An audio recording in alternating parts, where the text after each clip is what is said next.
Weaning should be a slow and steady process. It should not be done abruptly, because that can affect you. It can also affect your baby. If you have breast engorgement, you will know what I'm talking about. You can check one of my videos where I talked about breast engorgement. Alright, it should be done gradually. What do you do first? You start by eliminating feeding gradually. So if you do 12 times in a day, for example, you start by reducing it to about 10.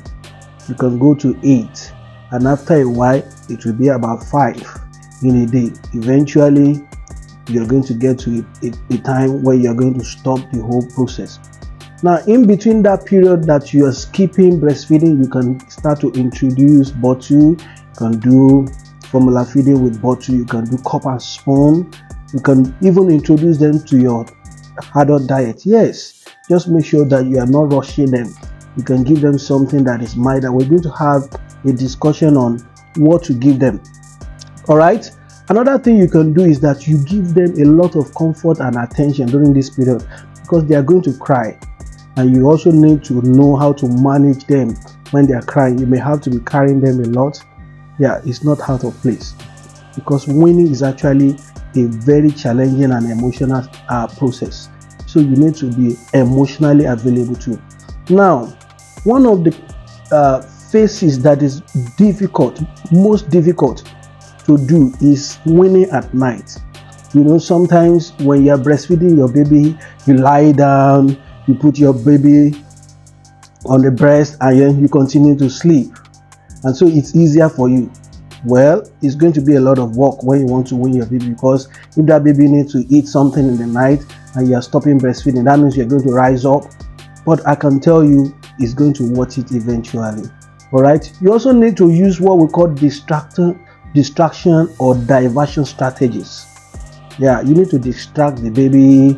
You may be singing for the baby. You may get some people do cartoon at this period of time. It's not out of place. Some people do pacifiers, although we don't want you to do pacifier because it may make you to neglect your baby, you know now. All right. Another thing is that you need to know how to comfort your baby. Dance with that baby, pat the baby, sing with the baby. You can do this with your husband. The two of you are taking turns. You can back your baby. You can do all manner of things. You can stroll with your baby. All right.